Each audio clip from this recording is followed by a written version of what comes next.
Hello दोस्तों, स्वागत है आपका मेरे यूट्यूब चैनल परीक्षा प्लान में। तो कैसे हैं आप लोग? आई होप अच्छे होंगे। तो जैसा कि आप लोगों को पता है कि एनसीईआरटी से साइंस को पढ़ रहे हैं, तो क्लास 6 कंप्लीट हो चुका है। क्लास 7 की शुरुआत आज से करेंगे। तो चलिए शुरुआत करते हैं। यदि आप चैनल पर नए हैं तो चैनल को सब्सक्राइब कर लीजिए और वीडियो आपको अच्छा लगे तो लाइक ज़रूर कीजिएगा। तो चलिए शुरू करते हैं। लिखा है कक्षा 6 में आप पढ़ चुके हैं कि सभी जीवों के लिए भोजन आवश्यक है। आप यह भी पढ़ चुके हैं कि कार्बोहाइड्रेट, प्रोटीन, वसा, विटामिन एवं खनिज भोजन के घटक हैं। भोजन के ये घटक हमारे शरीर के लिए आवश्यक हैं तथा इन्हें पोषक कहते हैं। सभी जीवों को भोजन की आवश्यकता होती है। पादप स्वयं के लिए भोजन बना सकते हैं, परंतु मानव सहित कोई भी प्राणी अपना भोजन स्वयं नहीं बना सकता। वे पादपों अथवा पादपों का आहार ग्रहण करने वाले जंतुओं से अपना भोजन प्राप्त करते हैं। अतः मानव तथा अन्य प्राणी प्रत्यक्ष या परोक्ष रूप से पादपों पर निर्भर हैं। तो भोजन की आवश्यकता सभी को होती है, चाहे पादप हो, चाहे जीव जंतु हो, चाहे मनुष्य हो। लेकिन पादप जो होते हैं, पादप यानी पेड़ पौधे, ये अपना भोजन स्वयं बना सकते हैं, लेकिन मनुष्य और अन्य प्राणी अपना भोजन स्वयं नहीं बना सकते। ये पादपों पर ही निर्भर होते हैं। अब पादपों में पोषण की विधि को समझाया जा रहा है कि पादपों में किस प्रकार से पोषण होता है, ये विधि क्या है, इसके बारे में पढ़ेंगे। तो लिखा है केवल पादप ही ऐसे जीव हैं जो जल, कार्बन डाइऑक्साइड एवं खनिज की सहायता से अपना भोजन बना सकते हैं। ये सभी पदार्थ उनके प्रवेश में उपलब्ध होते हैं। पोषक पदार्थ सजीवों की शारीरिक संरचना, वृद्धि तथा क्षतिग्रस्त भागों के रखरखाव के लिए समर्थ बनाते हैं तथा विभिन्न जैव प्रक्रियाओं के लिए आवश्यक ऊर्जा भी प्रदान करते हैं।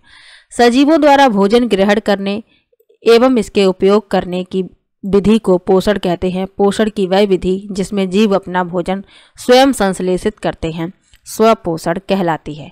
यानी कि जिस विधि में जीव अपना भोजन स्वयं संश्लेषित करें तो वह विधि क्या कहलाती है? स्वपोषण। आगे लिखा हुआ है ऐसे पादपों को स्वपोषी कहते हैं। जंतु एवं अधिकतर अन्य जीव पादपों द्वारा संश्लेषित भोजन ग्रहण करते हैं, उन्हें विषमपोषी कहते हैं। जंतुओं और अन्य जीव जो पादपों पर निर्भर हैं उन्हें विषमपोषी कहते हैं, और जो अपना भोजन स्वयं संश्लेषित करते हैं उन्हें स्वपोषी कहते हैं। आगे लिखा है अब हम पूछ सकते हैं कि पादपों की खाद्य फैक्ट्रियां कहाँ स्थित हैं। क्या भोजन पादप के सभी भागों में निर्मित होता है अथवा केवल कुछ विशेष भागों में? पादप अपने प्रवेश से कच्ची सामग्री किस प्रकार प्राप्त करते हैं, ये सब पढ़ेंगे। यहाँ लिखा हुआ है प्रकाश संश्लेषण पादपों में खाद्य संश्लेषण का प्रक्रम। तो इन सब के बारे में यहाँ बताया गया है। लिखा है पत्तियां पादप की खाद्य फैक्ट्रियां हैं। याद रखिएगा, इन सभी से प्रश्न बनते हैं। अतः सभी कच्चे पदार्थ पत्तियों तक पहुंचने चाहिए, क्योंकि ये क्या हैं? पत्तियां खाद्य फैक्ट्रियां। मृदा में उपस्थित जल एवं खनिज लवण द्वारा अवशोषित किए जाते हैं। तो मृदा में जो भी उपस्थित होते हैं जल और खनिज, वे जड़ द्वारा अवशोषित किए जाते हैं। जड़ें कितनी प्रकार की होती हैं आप लोग कमेंट बॉक्स में बताएंगे, क्योंकि इसके पहले जड़ के बारे में पढ़ चुके हैं। तो मृदा में जल और खनिज लवण जो होते हैं वह जड़ द्वारा अवशोषित किए जाते हैं तथा तने के माध्यम से पत्तियों तक पहुंचाए जाते हैं। पत्ती की सतह पर उपस्थित सूक्ष्म रंध्रों द्वारा वायु में उपस्थित कार्बन डाइऑक्साइड प्रवेश करती है। यह रंध्र द्वार कोशिकाओं द्वारा घिरे होते हैं। ऐसे छिद्रों को रंध्र कहते हैं। जल एवं खनिज वाहिकाओं द्वारा पत्तियों तक पहुंचाए जाते हैं। ये वाहिकाएं नली के समान होती हैं तथा जड़, तना, शाखाओं एवं पत्तियों तक फैली होती हैं। पोषकों को पत्तियों तक पहुंचाने के लिए ये वाहिकाएं एक सतत मार्ग बनाती हैं। पादपों में पदार्थ के परिवहन के विषय में आप अध्याय 7 में पढ़ेंगे। तो अध्याय 7 में और डिटेल में बताया जाएगा। तो आप ये समझ लीजिए कि जड़ें जो हैं मृदा से जल एवं खनिज लवण को अवशोषित करती हैं। तने उन्हें पत्तियों तक पहुंचाते हैं। पत्तियों में रंध्र होते हैं जिनसे ये क्या करती हैं, कार्बन डाइऑक्साइड को अवशोषित करती हैं, और ये रंध्र जो है कोशिकाओं द्वारा घिरे होते हैं। अब लिखा है पत्तियों में एक हरा वर्णक होता है जिसे क्लोरोफिल कहते हैं। ये याद रखिए, ये प्रश्न पूछा जा सकता है। क्लोरोफिल सूर्य के प्रकाश की ऊर्जा का संग्रहण करने में पत्ती की सहायता करता है। इस ऊर्जा का उपयोग जल एवं कार्बन डाइऑक्साइड से खाद्य संश्लेषण में होता है। क्योंकि खाद्य संश्लेषण सूर्य के प्रकाश की उपस्थिति में होता है, इसलिए इसे प्रकाश संश्लेषण कहते हैं। तो ये खाद्य संश्लेषण है, इसके लिए सूर्य का प्रकाश बहुत ही ज़्यादा आवश्यक है, इसीलिए इसे प्रकाश संश्लेषण कहा जाता है। अतः हमने देखा कि क्लोरोफिल सूर्य का प्रकाश, कार्बन डाइऑक्साइड एवं जल प्रकाश संश्लेषण के लिए आवश्यक है। इस पृथ्वी पर यह एक अद्वितीय प्रक्रम है। पत्तियों द्वारा सौर ऊर्जा संग्रहित की जाती है तथा पादप में खाद्य के रूप में संचित हो जाती है। अतः सभी जीवों के लिए सूर्य ऊर्जा का चरम स्रोत है। तो जो सूर्य है ये सभी जीवों के लिए ऊर्जा का स्रोत है, चाहे पौधे हों, चाहे जीव जंतु हों, चाहे मनुष्य हों, ये सभी के लिए ऊर्जा, सूर्य ऊर्जा प्रदान करता है। आगे लिखा है प्रकाश संश्लेषण न होने की स्थिति में खाद्य उपलब्ध नहीं होगा। सभी जीवों का अस्तित्व प्रत्यक्ष अथवा परोक्ष रूप से पादपों द्वारा निर्मित भोजन पर निर्भर करता है। इसके अतिरिक्त सभी जीवों के लिए परम आवश्यक ऑक्सीजन भी प्रकाश संश्लेषण के द्वारा निर्मित होती है। प्रकाश संश्लेषण की अनुपस्थिति में पृथ्वी पर जीवन की कल्पना असंभव है। तो अब आप समझ गए होंगे कि प्रकाश संश्लेषण कितना आवश्यक है। यहाँ आप देख सकते हैं कार्बन डाइऑक्साइड प्लस जल, सूर्य का प्रकाश और क्लोरोफिल की उपस्थिति में कार्बोहाइड्रेट्स और ऑक्सीजन बनती है। ये प्रकाश संश्लेषण का प्रक्रम यहाँ दिखाया जा रहा है। यहाँ लिखा भी है प्रकाश संश्लेषण के दौरान पत्ती क्लोरोफिल युक्त कोशिकाएं सूर्य के प्रकाश की उपस्थिति में कार्बन डाइऑक्साइड एवं जल से कार्बोहाइड्रेट का संश्लेषण करती हैं। इस प्रक्रम को निम्न समीकरण द्वारा दर्शाया गया है। तो यही वो समीकरण है जिसके द्वारा इसे दर्शाया गया है। आगे लिखा है इस प्रक्रम में ऑक्सीजन निर्मुक्त होती है, यानी कि ऑक्सीजन जो है इस प्रक्रम में निर्मुक्त हो जाती है। कार्बोहाइड्रेट अंततः पत्तियों में मंड यानी स्टार्च के रूप में संचित हो जाते हैं। पत्ती में स्टार्च की उपस्थिति प्रकाश संश्लेषण प्रक्रम का संपन्न होना दर्शाता है। स्टार्च भी एक प्रकार का कार्बोहाइड्रेट है। यहाँ इस चित्र में पत्ती की काट का एक चित्र दिखाया गया है। तो आप यहाँ देख सकते हैं ये द्वार कोशिकाएं हैं, ये रंध्री द्वार है, ये यहाँ का बड़ा भाग यहाँ पर दिखाया गया है। इसके अलावा नीचे प्रकाश संश्लेषण की क्रिया को दर्शाया जा रहा है। ये पौधा है, ये पत्तियां हैं, इनमें ये कार्बन डाइऑक्साइड और सौर ऊर्जा ये अवशोषित कर रही हैं। पत्तियों में क्लोरोफिल है, जल एवं खनिज ये जड़ों द्वारा अवशोषित किए जा रहे हैं और पत्तियों तक पहुंचाए जा रहे हैं। ऑक्सीजन निर्मुक्त हो रही है, यहाँ आप देख सकते हैं। यहाँ एक महत्वपूर्ण तथ्य लिखा है पत्तियों के अतिरिक्त पादपों के दूसरे हरे भागों जैसे कि हरे तने एवं हरी शाखाओं में भी प्रकाश संश्लेषण होता है। मरुस्थलीय पादपों में वाष्पोत्सर्जन द्वारा जल क्षय को कम करने के लिए पत्तियां सल्क अथवा सूल रूपी हो जाती हैं। इन पादपों के तने हरे होते हैं जो प्रकाश संश्लेषण का कार्य करते हैं। तो मरुस्थलीय क्षेत्रों में जो पौधे पाए जाते हैं उनमें प्रकाश संश्लेषण की क्रिया तने में संपन्न होती है। तो ये याद रखना है आप लोगों को। आगे लिखा हुआ है हरी पत्तियों के अतिरिक्त अन्य वर्ण यानी रंग की पत्तियों में भी क्लोरोफिल होता है। ऐसा नहीं है कि क्लोरोफिल सिर्फ हरी पत्तियों में होता है, अन्य रंग की जो पत्तियां होती हैं इनमें भी क्लोरोफिल पाया जाता है। परंतु इन पत्तियों में उपस्थित लाल, भूरे अथवा अन्य वर्णक क्लोरोफिल के हरे रंग का प्रच्छादन कर देते हैं, अर्थात ढक लेते हैं। इन पत्तियों में भी प्रकाश संश्लेषण होता है। आपने गीली दीवारों पर, तालाब अथवा ठहरे हुए जलाशय में हरे अवपंकी देखे होंगे।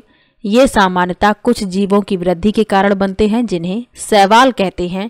क्या आप कल्पना कर सकते हैं कि इनका रंग हरा क्यों होता है। इनमें क्लोरोफिल होता है जिसके कारण ये हरे दिखाई देते हैं। शैवाल भी प्रकाश संश्लेषण द्वारा अपना भोजन स्वयं बनाते हैं। और ये प्रश्न भी पूछा गया है कि प्रकाश संश्लेषण द्वारा अपना भोजन कौन कौन बनाते हैं, तो उसमें एक ऑप्शन था शैवाल। तो आप लोगों को याद रखना है कि शैवाल भी प्रकाश संश्लेषण द्वारा अपना भोजन बनाता है। और विभिन्न रंग की जो पत्तियां होती हैं उनमें भी प्रकाश संश्लेषण की क्रिया होती है। अब लिखा है पादपों में कार्बोहाइड्रेट के अतिरिक्त अन्य खाद्यों का संश्लेषण।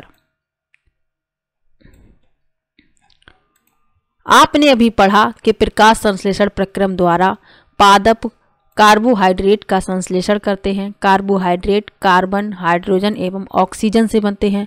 इनका उपयोग खाद्य के अन्य घटकों के संश्लेषण में होता है।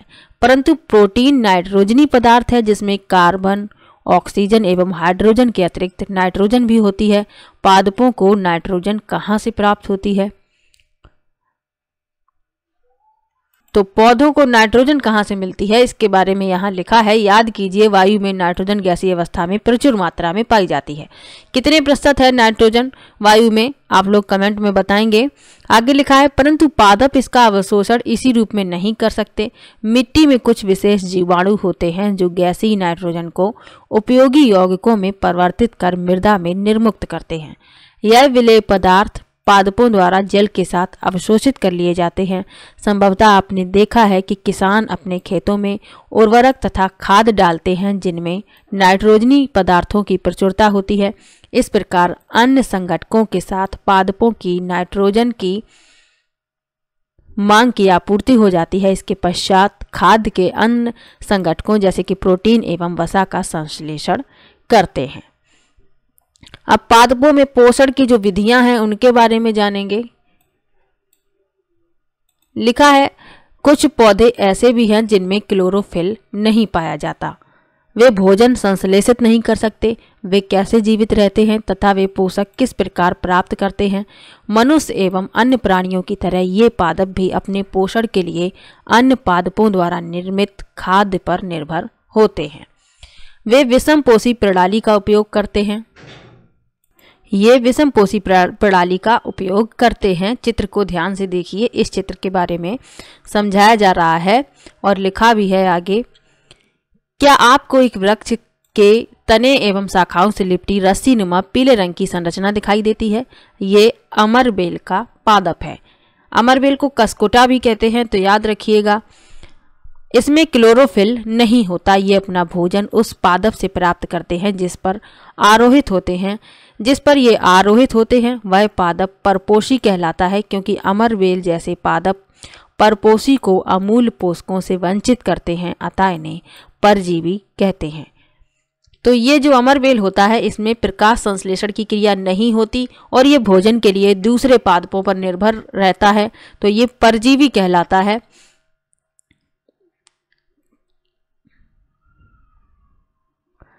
आगे लिखा है क्या हम अन्य जंतु भी एक प्रकार के परजीवी हैं? आपको इस पर विचार करना चाहिए। अपने अध्यापक से इस विषय पर चर्चा कीजिए।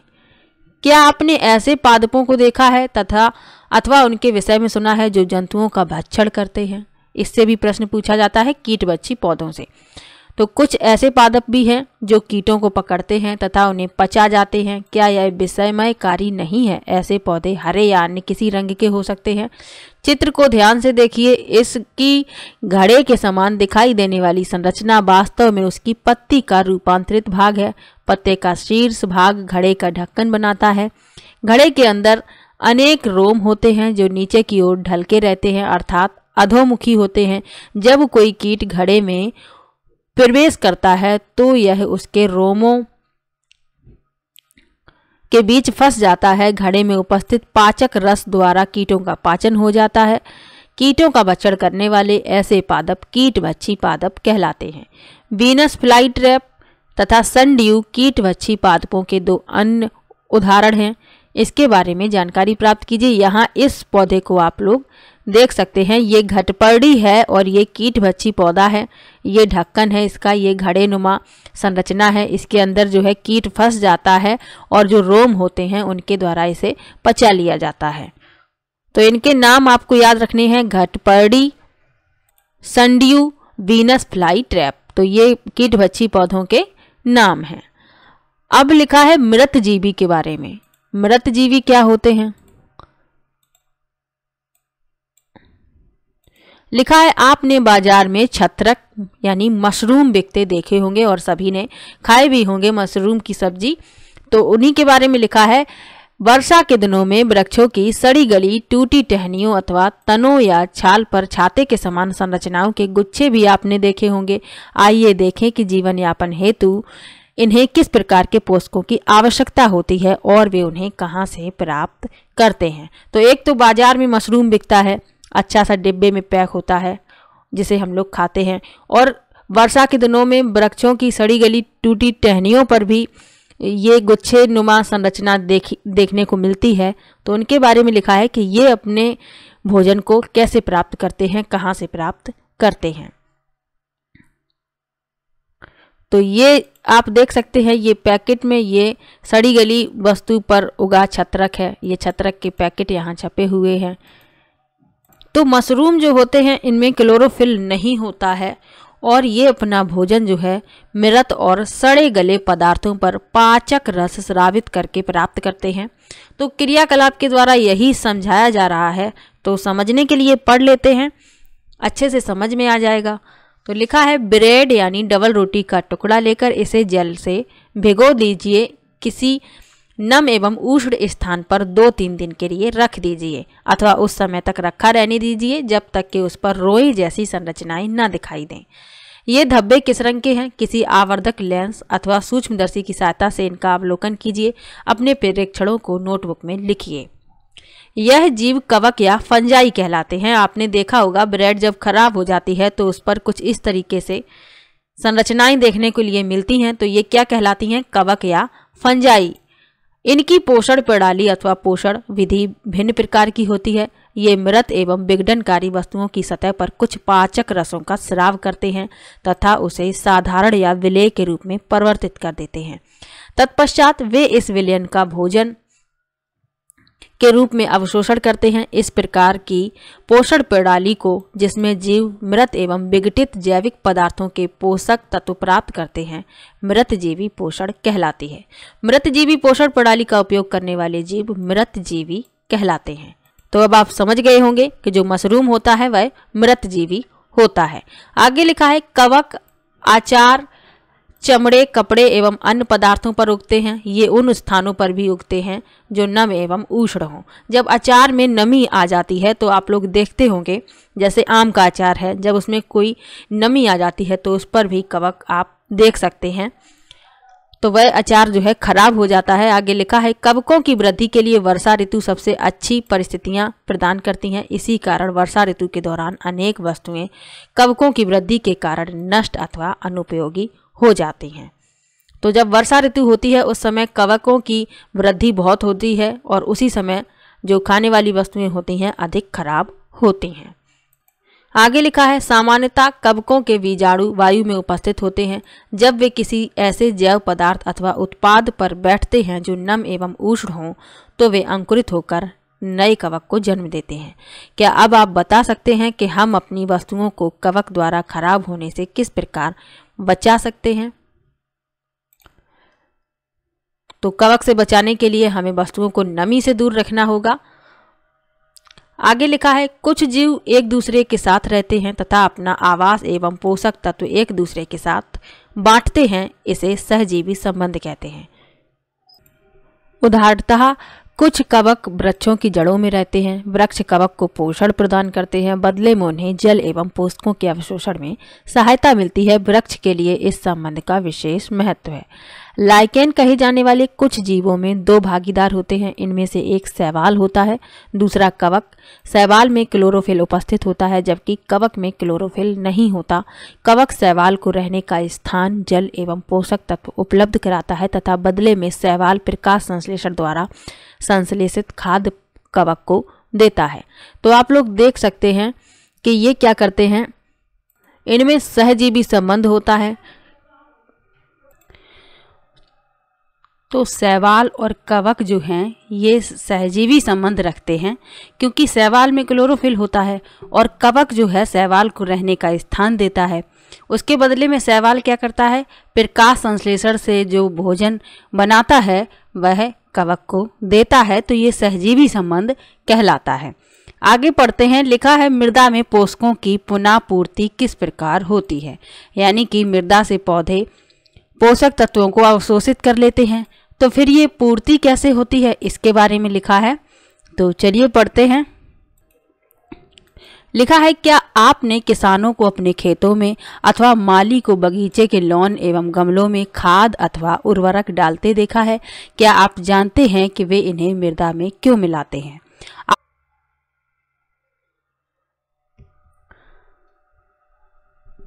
आप पढ़ चुके हैं कि पादप मृदा से खनिज पोषक तत्व अवशोषित करते हैं, अतः मृदा में इनकी मात्रा लगातार कम होती रहती है। उर्वरक एवं खाद में नाइट्रोजन, पोटेशियम, फास्फोरस जैसे पोषक तत्व होते हैं। पादपों द्वारा लगातार उपयोग किए जाने के कारण मृदा में उनकी मात्रा धीरे धीरे कम होती जाती है। इसलिए मृदा को इन पोषक तत्वों से समृद्ध करने के लिए भूमि में उर्वरक तथा खाद मिलाने की आवश्यकता होती है। यदि हमें पादप के पोषण की आवश्यकता के बारे में ज्ञान हो तो हम न केवल पादपों को उगा सकते हैं बल्कि उन्हें स्वस्थ भी रख सकते हैं।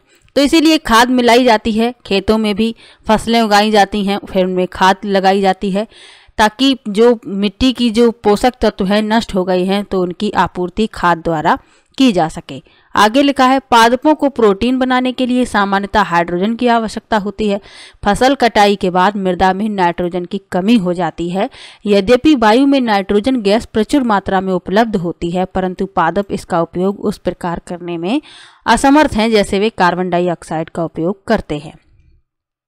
तो पौधे जो है वायु में नाइट्रोजन तो 78% पाई जाती है, लेकिन उसका उपयोग वे सीधे तरीके से नहीं कर सकते हैं जिस प्रकार से वे कार्बन डाइऑक्साइड का उपयोग करते हैं। तो इसके लिए क्या किया जाता है, पौधे क्या करते हैं, पौधे नाइट्रोजन को विलेय रूप में ही अवशोषित कर सकते हैं। कुछ जीवाणु जो राइजोबियम कहलाते हैं वायुमंडलीय नाइट्रोजन को विलेय पदार्थों में परिवर्तित कर देते हैं।